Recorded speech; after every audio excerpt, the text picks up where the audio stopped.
मी doctor Pravin Borse, commerce विभाग, SGM college Karad. आपण मागच्या लेक्चरला बघितलं की आपण रूल्स ऑफ अकाउंट बघितले, त्याच्यानंतर त्या रूल्स ऑफ अकाउंट्सवरनं आपल्याला जर्नल एंट्री कशा करता येतील आपण ते बघितलं. आज आपण त्या जर्नल एंट्रीजवरनं लेजर पोस्टिंग कशी केली जाते आपण ते बघणार आहोत. लेजर पोस्टिंग म्हणजे काय, त्या ठिकाणी आपल्याला लेजर्स तयार करायचे, म्हणजे जर्नल एंट्रीजमध्ये आपण जे जे काही अकाउंट यूज केले त्याचे आपल्याला लेजर तयार करावे लागतात. पण लेजर तयार करताना एक कॉमन नियम असा लक्षात ठेवायचा की एकदा ज्या नावाचं तुम्ही लेजर तयार केलं तर ते जर परत दुसऱ्या एंट्रीमध्ये येत असेल तर परत आपल्याला लेजर अकाउंट क्रिएट करण्याची गरज नसते. ते एकाच लेजरमध्ये आपल्याला ती गोष्ट नोंदवायची असते, म्हणजे लेजर पोस्टिंग करायची असते. तर आपल्याला लेजर अकाउंट तयार करण्यास सपोज आपण तुम्हाला मी फॉर एक्झाम्पल म्हणून कॅशचं एक लेजर अकाउंट तयार करून दाखवतो की त्याचा फॉर्मॅट कसा असतो लेजर अकाउंटचा. लेजर अकाउंट हे अगोदर कॅश अकाउंट नाव देऊया. कॅश अकाउंट म्हणजे कॅशचे लेजर आपल्याला तयार करायचं आहे, तर त्याचा फॉर्मॅट असतो T शेपमध्ये. बघा, कधी अकाउंट्स लेजर अकाउंट कुठल्या शेपमध्ये असणार आहे, T शेपमध्ये असणार आहे. मग त्याच्यानंतर कॉलम आखायला सुरुवात करायची. अमाऊंट,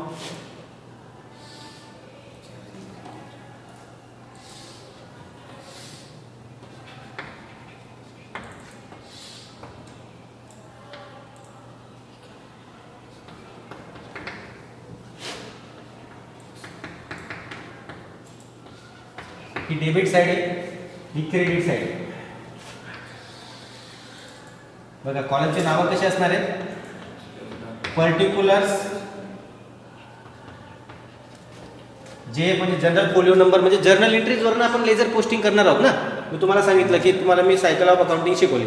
सायकल ऑफ अकाउंटिंगमध्ये मी काय तुम्हाला सांगितलं की सर्वात अगोदर तुम्ही काय करणार, ट्रान्झॅक्शन आयडेंटिफाय करणार. ट्रान्झॅक्शन आयडेंटिफाय केल्यानंतर ते काय करणार, ट्रान्झॅक्शन तुम्ही रेकॉर्ड करणार. ट्रान्झॅक्शन रेकॉर्ड केल्यानंतर त्याचं काय करायचं, आपल्याला लेजर पोस्टिंग करायची. मग ट्रान्झॅक्शन जे काही रेकॉर्ड केलेले ते कुठं रेकॉर्ड केलेलं असतात, आपल्याला जर्नलमध्ये. मग जर्नलचा जो काही फोलो म्हणजे जर्नल रजिस्टरचा जो काही पेज नंबर असेल तो पेज नंबर तुम्हाला या ठिकाणी नोंदायचा आहे. नंतर अमाऊंट, त्याच्यानंतर परत पर्टिक्युलर्स, त्याच्यानंतर जनरल फोलिओनंतर परत अमाऊंट, म्हणजे T शेपमध्ये. म्हणजे नोटबुक घ्यायची, नोटबुकच्या मध्ये मग सेंटर काढायचं. सेंटर काढल्यानंतर लेफ्ट साईडला डेबिट आणि राईट साईडला क्रेडिट, अशा पद्धतीने आपल्याला कॉलम तयार करून घ्यायचे. आता मी तुम्हाला एक सॅम्पल म्हणून एंट्री सांगतो. आता सपोज आपण पहिली एंट्री बघितली, मागच्या लेक्चरमध्ये आपण एंट्रीज बघितल्या. त्या एंट्रीजवरनं जर आपल्याला त्या ज्या ठिकाणी कॅश असेल ज्या एंट्रीमध्ये, आता फॉर एक्झाम्पल कॅपिटल म्हणून तुम्ही कॅश आणला तर एंट्री काय येणार, cash account debit to capital account. म्हणून त्या एंट्रीमध्ये बघा एंट्री काय, cash account debit to capital account. Suppose ही अशी जर्नल एंट्री, या जर्नल एंट्रीची आपल्याला काय करायची, लेजर पोस्टिंग करायची. मग कॅश अकाउंट कुठल्या साईडला, या ठिकाणी डेबिट साईडला. मग आपण कोणाच्या बुक्समध्ये एंट्री करतोय, कॅश अकाउंटला. मी तुम्हाला एक फॉर एक्झाम्पल म्हणून समोर कॅपिटल अकाउंट करतो. सपोज आपल्याकडे जर कॅपिटलचं जर लेजर अकाउंट राहिलं असतं तर बघा या एंट्रीमध्ये T शेपमध्ये मी शॉर्टकटमध्ये तयार केलेलं आहे. कॅश अकाउंट आपण जरा डिटेल फॉर्मॅटमध्ये, म्हणजे फॉर्मॅट कसा असला पाहिजे तो फॉर्मॅट समजण्यासाठी मी तुम्हाला तसं तयार करून दाखवलं. त्याच्यानंतर सपोज आपल्याला ही एंट्रीची पोस्टिंग करायची, cash account debit to capital account. तर कॅश अकाउंट कुठल्या साईडला आहे, डेबिट साईडला आहे. म्हणून कॅश अकाउंटच्या डेबिट साईडला जे काही त्याच्या अपोजिट साईडला असेल, म्हणजे कॅपिटल अकाउंट क्रेडिट साईडला आहे म्हणून टू कॅपिटल अकाउंट ही झाली. आणि सपोज अमाऊंट 100 रुपीज असेल तर सपोज 100 एक्झाम्पल सांगतो मी तुम्हाला, फक्त 100 रुपीज कोणी कॅपिटल आणत नाही, पण आपण 100 रुपीज फक्त एक्झाम्पलसाठी घेतलं. तर एंट्रीमध्ये काय आहे, cash account debit to capital account. म्हणून कॅश अकाउंट डेबिट साईडला, म्हणून कॅश अकाउंटच्या डेबिट साईडला त्याचा अपोजिट लॉजिक काय असेल, टू कॅपिटल अकाउंट. आता हीच पोस्टिंग आता आपल्याला दुसरी कुठं करायची, कॅपिटल अकाउंटला करायची. मग कॅपिटल अकाउंटच्या लेजर अकाउंटला करायची. कॅपिटल अकाउंटच्या कारण की इथं कॅपिटल अकाउंट कुठल्या साईडला आहे, क्रेडिट साईडला आहे. म्हणून कॅपिटल अकाउंटच्या क्रेडिट साईडला त्याच्या अपोजिटला जे काही असेल त्याच्या अपोजिटला काय, मग बाय कॅश 100 रुपीज. येतं लक्षात. म्हणजे कुठल्याही जर्नल एंट्रीची जर आपल्याला पोस्टिंग करायची असेल, सपोज कॅश अकाउंट, आता कॅश अकाउंट आलेलं आहे एंट्रीमध्ये म्हणून कॅश अकाउंटला लेजर अकाउंटला आपल्याला इफेक्ट द्यावा लागेल. मग कॅश अकाउंट कुठे आहे, डेबिट साईडला आहे. म्हणून कॅश अकाउंटच्या डेबिट साईडला त्याच्या अपोजिटला जे असेल ते लिहायचं टू कॅपिटल अकाउंट. आणि कॅपिटल अकाउंटच्या लेजरला क्रेडिट साईडला, कारण की कॅपिटल अकाउंट कुठल्या साईडला आहे, क्रेडिट साईडला आहे. म्हणून कॅपिटल अकाउंटच्या क्रेडिट साईडला त्याच्या अपोजिटला जे काही असेल ते लिहायचे, म्हणजे बाय कॅश अकाउंट. मी तुम्हाला म्हटलं ना, डेबिटचा पर्याय शब्द काय असतो, बाय, आणि टूचा काय असतो, क्रेडिट, अशा पद्धतीने. ठीक आहे. आता सपोज कॅश सेलची एंट्री असेल तर कॅश सेलची एंट्री आपण कशी लिहितो, ज्या ठिकाणी कॅश येणार. आता फक्त आपण कॅशचा विचार करूया. Cash account debit to sales account, बरोबर. त्याच्यानंतर कॅश परचेजची एंट्री बघूया आपण. तर एंट्री काय असणार आहे, purchase account debit to cash account. ठीक आहे. मग आता या दोन एंट्रीची आपल्याला पोस्टिंग करायची. कुठं कॅशला. आता आपण मी जसं तुम्हाला एक एंट्रीची कॅपिटलला आणि कॅशला दोघांना कसा इफेक्ट होतो ते दाखवलं. पण मी आता थोडं आपल्याला इथं रिस्ट्रिक्शन असल्यामुळे थोडा ब्लॅकबोर्डला जर मी जास्त जर या ठिकाणी लेजर अकाउंट तयार केलं तर तुम्हाला ते सुटेबल दिसणार नाही. म्हणून मी फक्त तुम्हाला एक एक्झाम्पल म्हणून फक्त कॅशला त्या एंट्रीचं कसं पोस्टिंग होणार, कॅशच्या लेजरला. कॅशचे जर जर्नल एंट्रीजमधनं जर आपल्याला जिथं जिथं कॅश आलेलं असेल, ज्या ज्या एंट्रीमध्ये कॅश आलं असेल त्याचं ते कॅशच्या अपोजिट साईडला जे काही आलं असेल ते आपल्याला त्याच्या कॅशच्या लेजर अकाउंटला त्या ठिकाणी आपल्याला नोंदवायचं. मग बघा कॅश सेलची एंट्रीमध्ये कॅश अकाउंट कुठल्या साईडला आहे, डेबिट साईडला आहे. आणि त्याच्या अपोजिटला काय आहे, सेल्स आहे. म्हणून कॅश अकाउंटच्या डेबिट साईडला टू सेल्स जी काय अमाऊंट असेल ती. त्याच्यानंतर पुढच्या एंट्रीमध्ये purchase account debit to cash account. Cash account कुठल्या साईडला आहे, क्रेडिट साईडला आहे. बरोबर. म्हणून कॅश अकाउंटच्या क्रेडिट साईडला बाय परचेस. ठीक आहे. अशा पद्धतीने सपोज आपण एक्झाम्पल म्हणून अमाऊंट पण लिहून घेऊया. Sale 50, purchase 500. ठीक आहे. त्याच्यानंतर मग सपोज एखादा एक्सपेन्सेस पेड केला असेल, फॉर एक्झाम्पल सॅलरी पेड केली असेल तर एंट्री काय असणार आहे, salary account debit to cash account.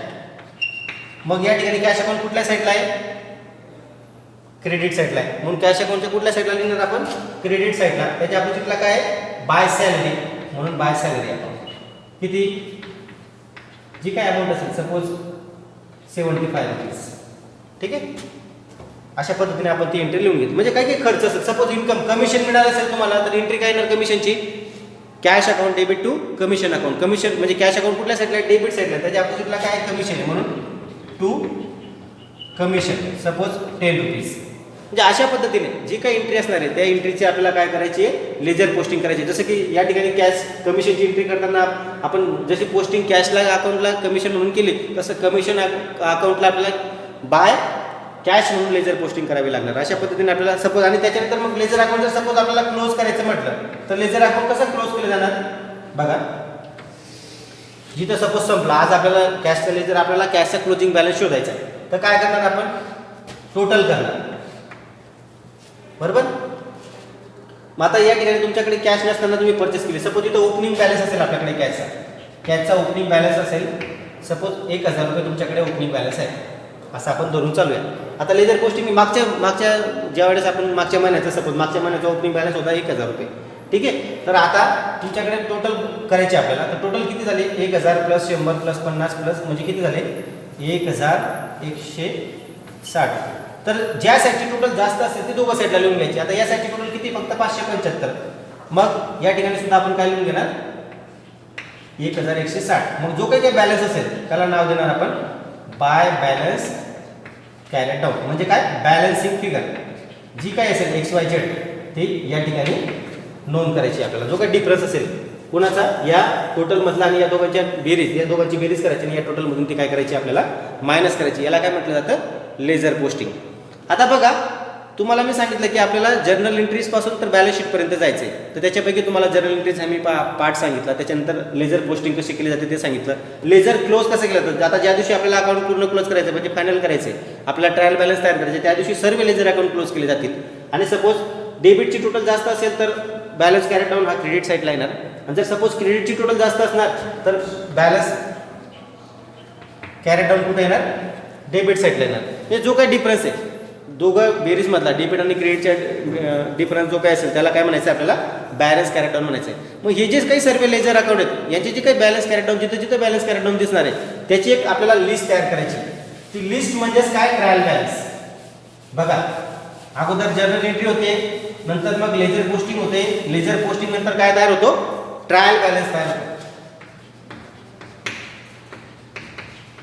Trial balance त्याला नाव दिलं जातं ॲज ऑन, ज्या काही तारखेचा असेल ॲज ऑन सपोज 31 मार्च 2020चा आपण ट्रायल बॅलन्स तयार करतो तर त्याचं नाव काय देणार, trial balance as on 31 March 2020. मग त्याचे कॉलम कसे असतात बघा, पर्टिक्युलर्स किंवा पर्टिक्युलर्स न म्हणता आपण त्याला काय नाव देऊया, नेम ऑफ द अकाउंट्स. तुम्हाला समजायला सोपं होईल. बघा सिरियल नंबर, नंतर मग नेम ऑफ द अकाउंट्स म्हणजे जे काही लेजर अकाउंट्स आहेत, त्याच्यानंतर मग डेबिट रुपीज आणि क्रेडिट रुपीज असे आपण कॉलम तयार करूया. याला काय म्हणतात?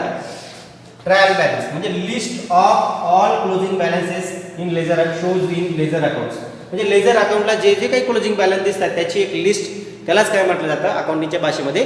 ट्रायल बॅलन्स असं म्हटलं जातं. आता कॅशचा बॅलन्स कधी काय असणार आहे? डेबिट असणार आहे. सपोज तुमच्याकडे कॅशचा क्लोजिंग बॅलन्स डेबिट बॅलन्स असेल 1000 रुपये, तर त्याला डेबिटच्या कॉलममध्ये क्रेडिटच्या कॉलममध्ये डॅश येणार. बघा डेटर्स. डेटर्समध्ये डेटर्सचा उच्चार करत असताना बी हा सायलेंट असतो, आणि तर आपण जनरली डेप्टर्स असं म्हणणार. डेप्टर्स नाही म्हणायचं, त्याला काय म्हणायचं? डेटर्स. तर डेटर्सचा नेहमी बॅलन्स काय असतो? डेबिट असतो, म्हणून त्याचा सुद्धा बॅलन्स डेबिट साईडला निघणार. Suppose creditors. क्रेडिटरचा लेजर अकाउंटमधून आपण क्लोजिंग बॅलन्स घेतला, तर त्याची एंट्री कुठे येणार? त्याची अमाऊंट येणार क्रेडिट साईडला. म्हणजे ज्याचा क्लोजिंग बॅलन्स क्रेडिट आहे त्याची अमाऊंट क्रेडिट कॉलममध्ये, ज्याचा क्लोजिंग बॅलन्स लेजरचा क्लोजिंग बॅलन्स डेबिट आहे त्याची अमाऊंट डेबिट बॅलन्समध्ये. त्याच्यानंतर मग जी काही टोटल येणार आहे, आता बघा हे किती झाले. आणि सपोज अजून एखादं आपण घेऊया त्या ठिकाणी. सपोज अजून XYZ लोन असेल कोणाचं तरी, ठीक आहे, तर लोन असेल 2000. तर बघा जो काही ट्रायल बॅलन्स येतो त्याची टोटल ही सेम यायला पाहिजे.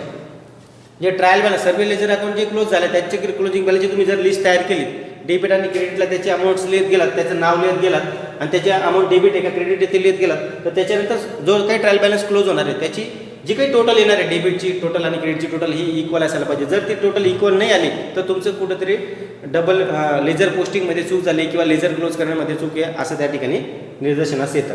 हे झालं ट्रायल बॅलन्स. आता याच्यानंतर ट्रायल बॅलन्स नंतर पुढची प्रोसिजर काय असते, तर त्या ठिकाणी आपल्याला trading account, profit and loss account आणि आपल्याला बॅलन्स शीट तयार करायचं असतं.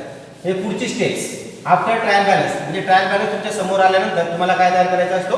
ट्रेडिंग अकाउंट तयार करायचा असतो, प्रॉफिट अँड लॉस अकाउंट तयार करायचा असतो आणि बॅलन्स शीट तयार करायचं असतं. बघा मग ट्रेडिंग अकाउंटचं तुम्हाला मी फॉर्मॅट सांगतो. Trading account. ट्रेडिंग अकाउंट सुद्धा कुठल्या फॉर्ममध्ये असतो? टी फॉर्ममध्ये. डेबिट साईड, क्रेडिट साईड, ठीक आहे, सेम पर्टिक्युलर अमाऊंट अशाच पद्धतीने त्याचे कॉलम असतात. मग ट्रेडिंग अकाउंटच्या डेबिट साईडला काय येतं बघा? To opening stock.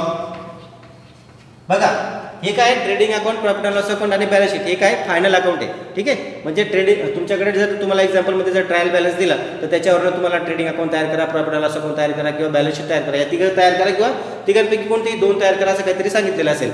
तर याला काय म्हटलं जातं? फायनल अकाउंट या ठिकाणी म्हटलं जातं. तर फायनल अकाउंट जर तयार करायचं तर त्याच्यामध्ये पहिला कंटेंट ट्रेडिंग अकाउंट. तर ट्रेडिंग अकाउंटमध्ये अगोदर काय येतं? Opening stock. त्याच्यानंतर काय येतं? To purchases. जर परचेस रिटर्न असेल तर त्याच्यामधून काय होईल? मायनस होणार. जे काही परचेस असेल त्याच्यातून परचेस मायनस करून आउटर कॉलमला ती अमाऊंट येणार, ठीक आहे, अशा पद्धतीने. त्याच्यानंतर अजून काय येतं? ट्रेडिंग अकाउंटच्या डेबिट साईडला टू डायरेक्ट एक्सपेन्सेस. ट्रेडिंग अकाउंटच्या क्रेडिट साईडला by sales less sales return. त्याच्यानंतर मग बाय क्लोजिंग स्टॉक, ठीक आहे. हे एवढे अमाऊंट येतात. म्हणजे ट्रेडिंग अकाउंटचा जर आपण विचार केला तर ट्रेडिंग अकाउंटमध्ये ओपनिंग स्टॉक डेबिट साईडला लिहिला जातो, त्याच्यानंतर परचेस, त्याच्यातून परचेस रिटर्न मायनस केलं जातं, आणि डायरेक्ट एक्सपेन्सेस म्हणजे जे काही फॅक्टरीशी रिलेटेड, प्रोडक्शनशी रिलेटेड जे काही खर्च असतील ते ट्रेडिंग अकाउंटच्या डेबिट साईडला येतील. म्हणजे फॉर एक्झाम्पल वेजेस असेल किंवा कॅरेज इनवर्ड असेल किंवा फॅक्टरी ओव्हरहेड्स असतील ते ट्रेडिंग अकाउंटच्या डेबिट साईडला येतील. आणि त्याच्यानंतर मग ट्रेडिंग अकाउंट जर आपल्याला क्लोज करायचं म्हटलं तर ट्रेडिंग अकाउंट क्लोज केल्यानंतर जर सपोज या साईडची टोटल जास्त येत असेल डेबिट साईडची तर साहजिकच तुमचा, आणि या साईडची जर टोटल कमी येत असेल तर काय असणार आहे? तुमचा लॉस असणार आहे. काय असणार आहे? लॉस. म्हणजे काय? By cross loss. जर सपोज डेबिट साईडची टोटल जास्त असेल आणि क्रेडिट साईडची टोटल कमी असेल तर त्यावेळेस जो काही डिफरन्स असेल, कारण की मी तुम्हाला म्हटलं कुठलंही लेजर अकाउंट किंवा अकाउंट क्लोज करायचं असेल तर दोघं साईडचे जे काही टोटलचे जे काही डेबिट आणि क्रेडिटची अमाऊंट ही काय असली पाहिजे? इक्वल. म्हणजे ज्या साईडची जास्त असणार ती अगोदर लिहून घ्यायची, आणि ज्या साईडची कमी असेल तर त्या जो डिफरन्स जो असेल त्याला काय म्हणणार? Balancing figure. म्हणजे या ठिकाणी जर बॅलन्सिंग फिगर जर क्रेडिट साईडला येत असेल तर त्याला काय म्हणणार तुम्ही? Gross loss. आणि जर डेबिट साईड क्रेडिट साईडची टोटल जास्त येत असेल आणि डेबिट साईडची कमी येत असेल तर त्यावेळेस त्याला काय म्हटलं जाणार? Gross profit carried down. म्हणजे हा जो काही ग्रॉस प्रॉफिट आहे हा कुठं ब्रॉट डाऊन होणार? प्रॉफिट अँड लॉस अकाउंटला, ठीक आहे. तर मग आता आपण प्रॉफिट अँड लॉस अकाउंटच्या फॉर्मॅटकडे जाऊया. डिटेल फॉर्मॅट तुम्हाला प्रोव्हाइड केला जाईल PDF च्या स्वरूपात. त्याच्यानंतर पुढचं आहे profit and loss account. Profit and loss account. Profit and loss account सुद्धा टी फॉर्ममध्ये असतो. ही आहे डेबिट साईड, ही आहे क्रेडिट साईड. बघा जर ग्रॉस प्रॉफिट असेल तर तो ब्रॉट डाऊन होईल. Gross by gross profit brought down. जर लॉस असेल तर तो डेबिट साईडला होईल. To gross loss brought down. म्हणजे जर लॉस असेल तर तो कुठल्या साईडला येणार? प्रॉफिट अँड लॉस अकाउंटच्या डेबिट साईडला येणार. आणि जर प्रॉफिट असेल तर तो कुठे येणार? प्रॉफिट अँड लॉस अकाउंटच्या क्रेडिट साईडला. अजून प्रॉफिट अँड लॉस अकाउंटच्या क्रेडिट साईडला काय येतं?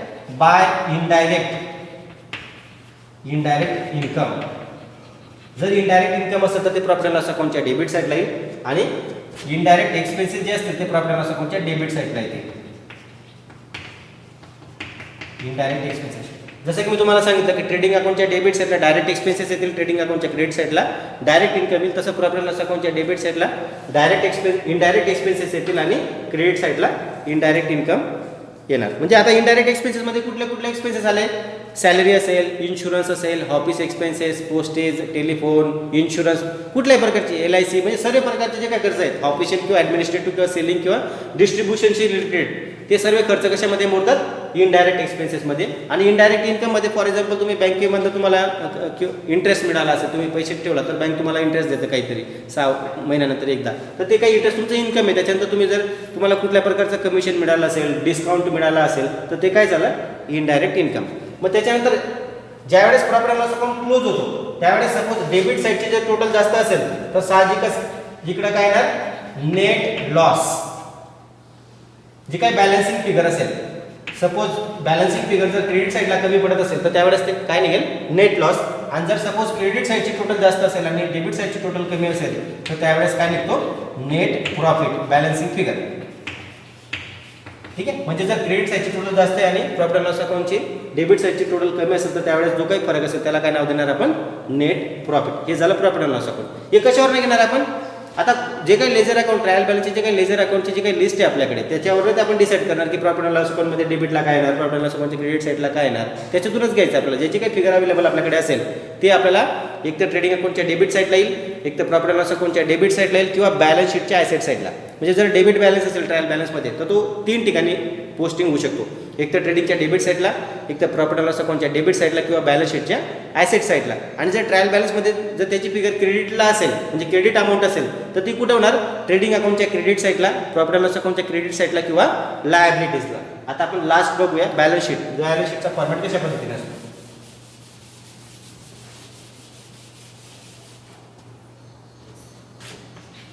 बघा बॅलन्स शीट. तर बॅलन्स शीटमध्ये ही असते बॅलन्स शीटला डेबिट क्रेडिट नसतो. कारण की बॅलन्स शीट ही एक स्टेटमेंट आहे. बॅलन्स शीट हे अकाउंट नाही.